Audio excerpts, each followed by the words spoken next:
Hey everybody, it's Michelle Hill with Southern Inspirations. Happy Saturday. And thank you so much for joining. Y'all, I am so excited about today and I'm incredibly pumped not only to share this recipe and this demonstration for making chicken Parmesan, but I'm very excited to have my new friend, Jenny Hill, join me to offer alternative ways to enjoy this incredibly yummy dish. There are gluten-free options. There are products you can buy that are organic and plant-based and all these different options that we have to make this delicious dish a little more healthy depending on your particular dietary needs and desires. You can make some adjustments as needed. Hey Jenny, thank you so much for joining. I was just telling everybody how excited I am for our new friendship and that you're going to be able to offer some options that are gluten-free, organic, plant-based, just to help us all address those dietary needs that we have and different desires that we each have to eat healthier. So thank you again, Jenny. I just truly appreciate it. So y'all, before I jump in to showing you the recipe and how I went about it, I just got to tell y'all, I realized today that I'm living in a ponytail like almost every day now. What in the world? Those are just the days I'm like, you know what? I'm in my leggings and my t-shirt and my ponytail. You know, it's kind of good to be home and enjoy moments that we don't necessarily all have every single day in our hurried lives. Not to make light of the situation at all, but I just encourage all of us, myself included, to take the time to do some things that we might not have otherwise had the time to do.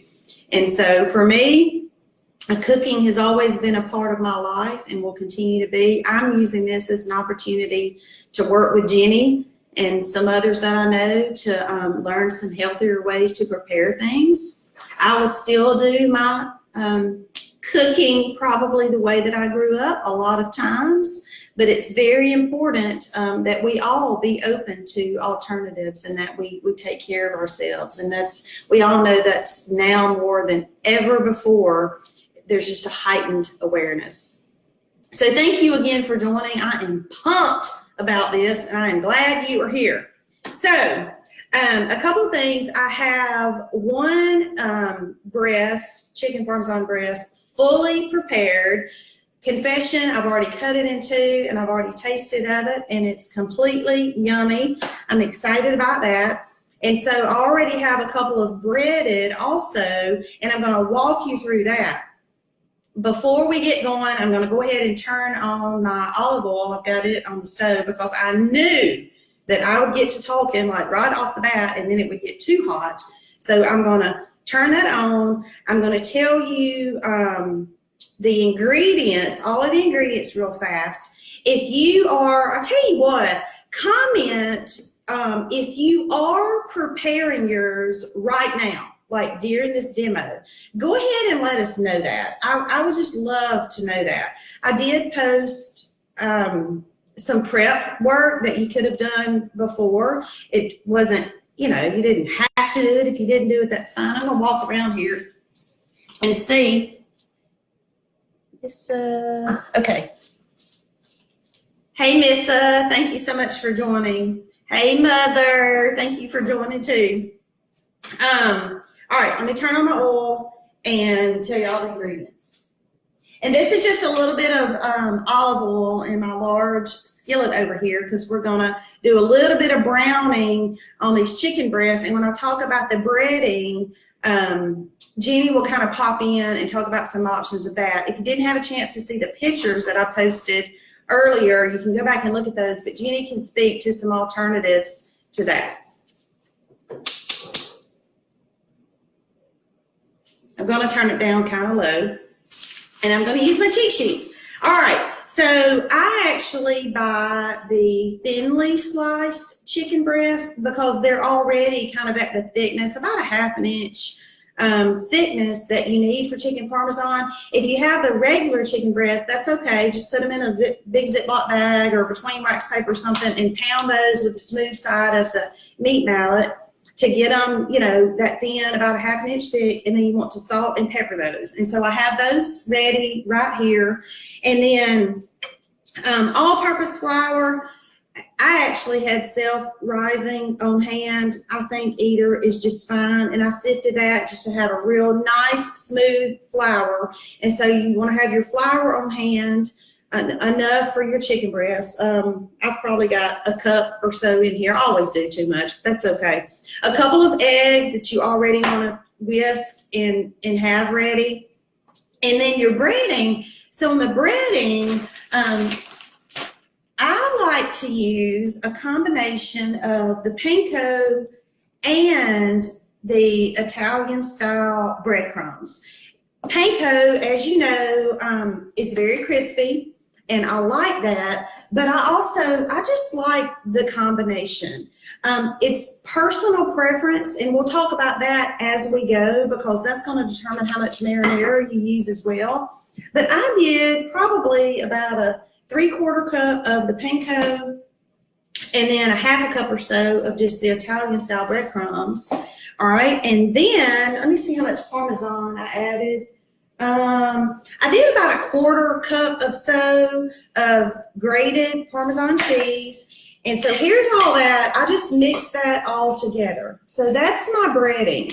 So Jenny has some wonderful suggestions for options on your breading outside of your panko and your breadcrumbs to make that a little healthier. And y'all, another option is skip the breading altogether. Checking on my oil over there, making sure it's not too hot. If you still want that chicken Parmesan taste, you can still get that from your organic marinara, from your cheese, and just skip the breading altogether. Or perhaps use almond flour instead of the regular flour. So again, I will kind of defer to Jenny a little bit on that. But I've got a couple that are already breaded over here. And then your marinara sauce, whatever your favorite is. Homemade marinara sauce is wonderful, but I tell you, there's a lot of brands on the market that are wonderful, organic included. So this is just a Bertolli traditional marinara that I have. All right, y'all know me and garlic if you watch me enough. So I put a little bit of garlic powder. What did I put that in? I think I put that in my flour. I did some salt and pepper and a little bit of garlic in my flour. And then I have my Italian seasoning. I also, even though this is Italian style breadcrumbs, I added a little more Italian seasoning to my breadcrumb mix. And so I have that. And then y'all, I messed up and did not get fresh basil. Raise your hand if you love fresh basil. It's so good. But I just didn't get it. So I just have my dried basil there that I'll put on top. Okay. Have I forgotten any of my ingredients? Let me see. I don't think so. All right, so I've got 2 chicken breasts that have already been sitting here that are completely breaded and ready to go. Okay, and I'm going to go ahead and put those in the skillet over here, and then I'm going to walk y'all through the breading. All right, so hang on, and I'm going to just leave the computer there right quick while I put these in the skillet, and then I'll bring it over later to show y'all closer up.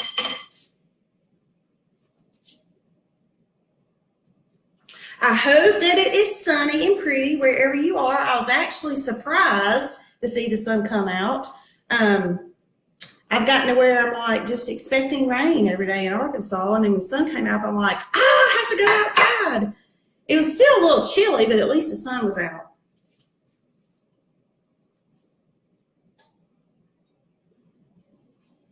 All right, I've got those going. I'm going to turn that heat up a little bit over there.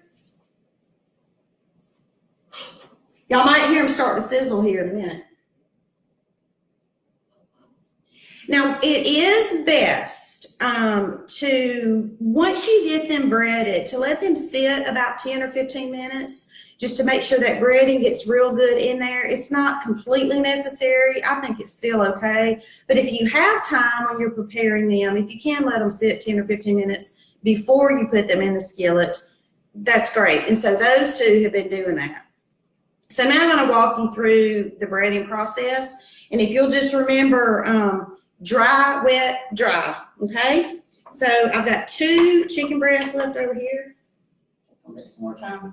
Y'all, I don't have my vent hood fan on just because I think it'll be too noisy. My husband is just incredible. So, and it's just so smart and innovative when we built this house, because I wanted this massive dream stove that's 48 inches wide. It's just my wonderful dream kitchen. I had to have, because I had such a big stove, he had to build me this big, massive honking vent hood, which is wonderful. And I normally have it on, especially when I'm frying stuff. But anyway, I don't have it on. Shout out to my wonderful husband for giving me the kitchen. That's always wanted. Yay! All right. So I've got a chicken breast over here that's just salt and pepper, and again, it's that thinly sliced. I've already trimmed all the yucky stuff off of it. You know, those things on the end that sometimes you just don't want. And I'm just dredging it real quickly in my seasoned flour. Salt and pepper, my sifted flour. Okay, so there you go. This is my little thing of my eggs. I'm just dipping it in my eggs really quick, letting the extra kind of drip off of there. And then I'm dumping it into my breadcrumb mixture that we talked about. And I'm tossing it just a couple of times. I'm going to use my tongs I'm making sure it's really good coated all over, okay? Whoops. And part of the coating just flew off and hit the floor. So there it is, okay? And I'm just laying it down. And as I lay it down in my dish, I'm just going to pat that breading into there really good to make sure it's just down in that chicken really good. And I'm going to turn around and check these over here to see if I need flipping. Y'all stand by.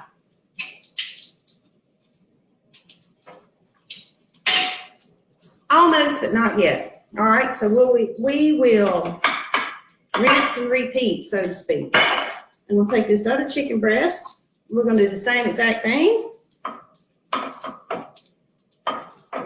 We're going to dredge it in the flour real quick. Dump it in our eggs.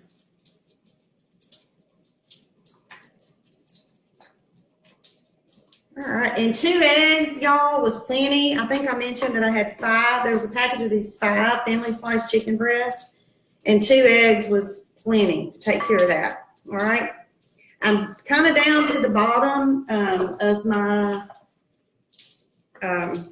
breading over here, but there was just enough. About 1.25 cups, like I said, about 3/4 cup of the panko, and 1/2 cup of the Italian bread crumbs. In fact, I am going to go ahead and dump a little bit more, because if you worked with breading stuff at all, you know that the further you go, it gets kind of gummy-like. Excuse me, and those last pieces don't always get coated to this. We'll check this behind me again.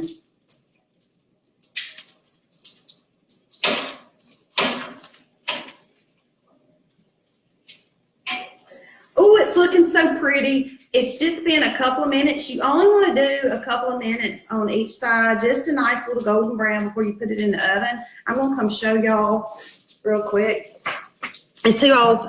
Oh, hey, let me see who all need to say hey to. Tori, Tracy, Kathy, let me scroll down. Allison, there's Jenny, Greg, Ryan, Kim. Hey, y'all, thanks for joining.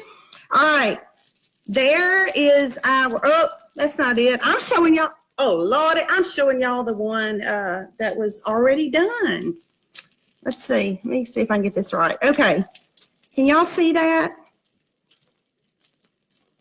Hope so. That's got just a pretty little golden brown on it. And we're going to give that about another minute or so on the other side, okay? Take this back over here. All right. And then I'm taking out the second one that I had coated. Where is my help to wash dishes? My husband has been social distancing from me today. This has been like, I'm going to stay in the bed and watch movies all day. So I told him today, I said, you got your days backwards. So if you're not productive today, you're going to be productive tomorrow. You're supposed to be busy today and resting on Sunday. I mess with him all the time, but he's such a hard worker, y'all. And he's back there. He literally has been in the bed just like binging on whatever he's watching. And that's okay. All right, I got that patted down in there. I'm going to remove these back behind me. And what I'm doing with them, y'all, when I take them out, I'm putting them directly in just a baking dish that I've sprayed Pam in, okay?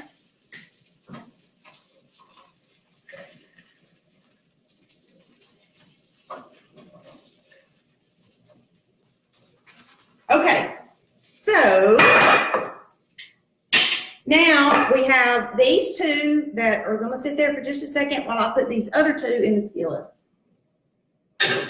Oh, by the way, I didn't mention at the beginning that my oven is on 425.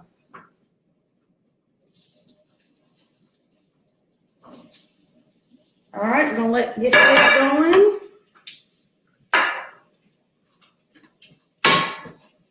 I'm just putting stuff in the sink, y'all, just to get it out of the way.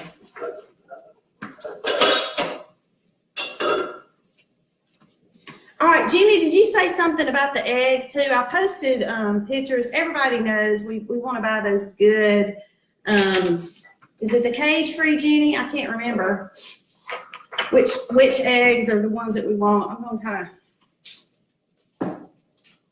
to get some of this stuff out of the way.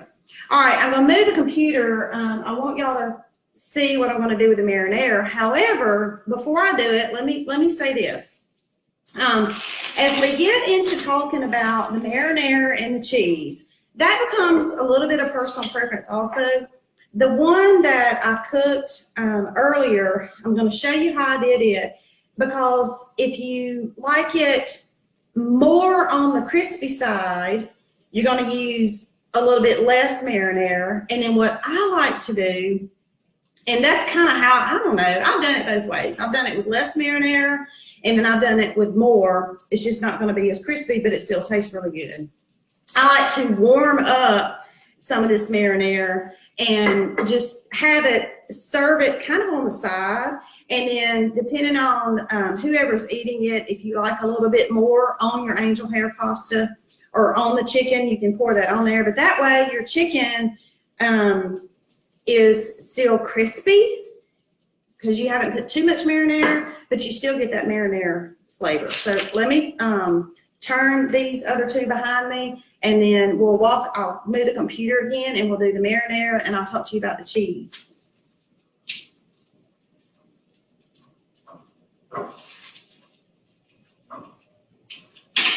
Beautiful, beautiful, beautiful, beautiful. I'm gonna get this flour out of the way too.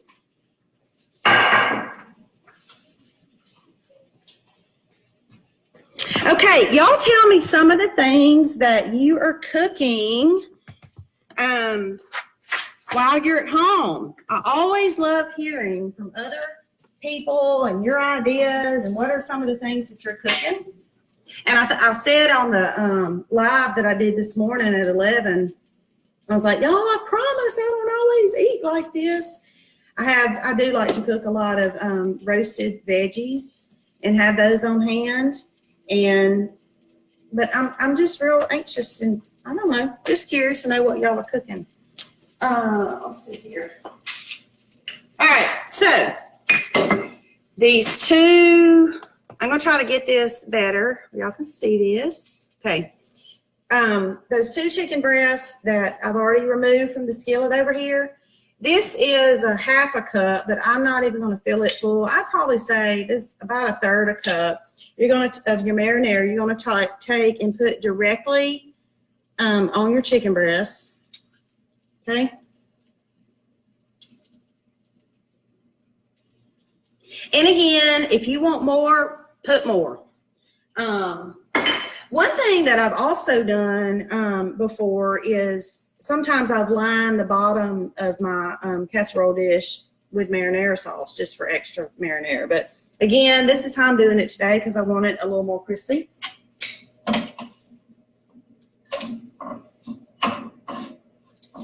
All right. Then all I'm going to do is take, if I can get it out of there, and take these other two and add to my dish. I'm going to have to like turn them kind of sideways so they'll all fit. This is that last one that the breading was having a hard time staying on, but it'll be okay. So I've got those other two chicken breasts in there. Turn this off. Where's my marinara? All right, so then I'm going to put my marinara on here, okay?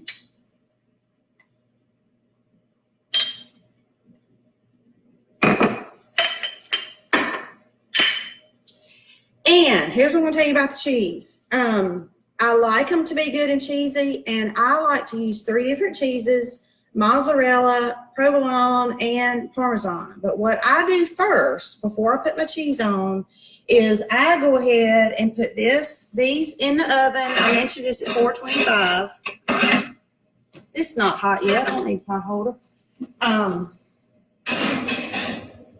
going to put that in the oven for about 5 or 6 minutes. I'm going to set the timer for 6 minutes since I've got several of them in there. Here we go. So they will stay in there for 5 or 6 minutes, depending on, you know, how many you have, 5 to 7, something like that. Your cooking of your chicken is going to happen, of course, on, you know, that's why you didn't have to cook it very much on top of the stove. You just want it to get brown, and it's going to cook in there. So after that 6 or 7 minutes, I will take it out, and at that point, I will put 1 piece of provolone. I'll sprinkle some mozzarella, and then I'll sprinkle some Parmesan on top of there. And I already mentioned I will warm up some of this marinara just to have on the side. And then here in just a minute, I'm going to get my water boiling because I'll cook my angel hair, and angel hair is so quick. Speaking of the pasta, I know Jenny had some great suggestions for that because I had mentioned to her on the phone this morning. I said, I know one option is doing the zucchini noodles. And so we had a great conversation about some alternatives for noodles. So I know Jenny has some great suggestions for that. If you want to find another way to incorporate your vegetables or do your gluten-free, this is just regular, well, it's protein plus angel hair pasta that I will get going in a second. And so I will remove, when it's all done, my cheese is all nice and yummy and melted, I'll serve that on top of my angel hair pasta with some extra marinara. And like I said earlier, since normally I would like to take a couple of pieces of fresh basil and just put on top, just because that's real pretty, and fresh basil is so good and fresh with this dish. But because I forgot it, I'll just go ahead and sprinkle some dried basil leaves on there. And then you have a wonderful chicken Parmesan. I think that's all. I think I showed y'all the completed dish, a little, the one piece that I done. I'll show you one more time.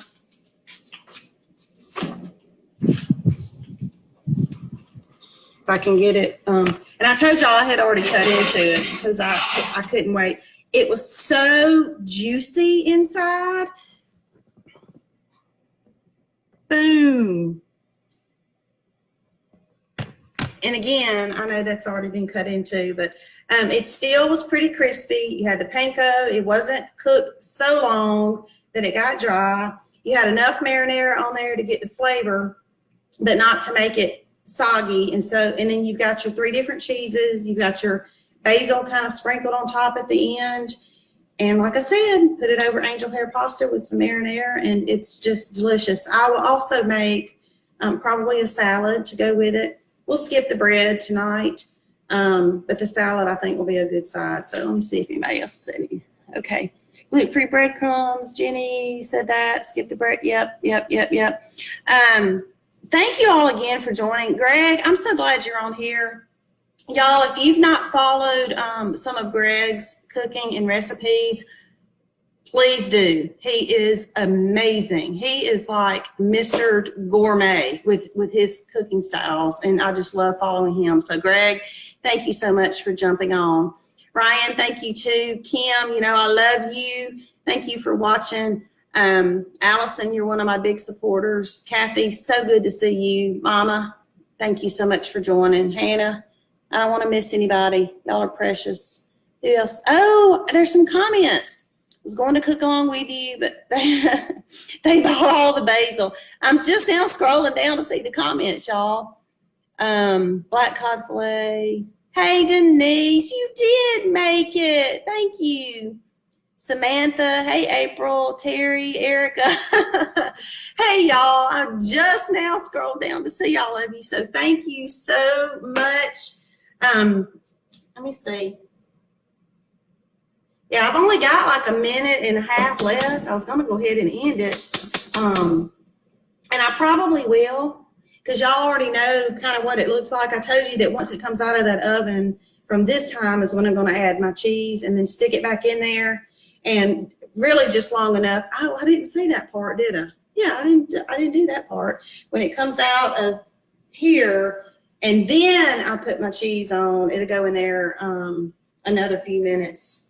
Total cooking in the oven is probably 10 to 12 minutes, something like that. That is plenty to get those thin chicken breasts done. Obviously, you want poultry all the way done, but I think I had forgotten to say that part earlier. So 10 or 12, maybe 15 at the most, between sticking it in there your first 5 or 6 minutes and then putting it back in there, maybe another 8 to 10 minutes, something like that, to let the cheese get melted good and a little bit browned, and then get your chicken cooked all the way through. So I think that's it. What I'll do, y'all, is I will post a picture of my dish once I get it together and I get it placed with my pasta, my angel hair pasta, and my piece of chicken and all that. I'll post pictures of it. Jenny, thank you again for teaming up with me and for offering other options. Thank you all so much for following Southern Inspirations. Tell your friends, tell folks what we're doing, and please share your own recipes, your cooking styles. I am always open to ideas and suggestions and looking for things new. So that is it, y'all. I'll post pictures soon. Thank you so much for joining. Have a wonderful Saturday evening, and I'll see you later. Live life, y'all. Bye.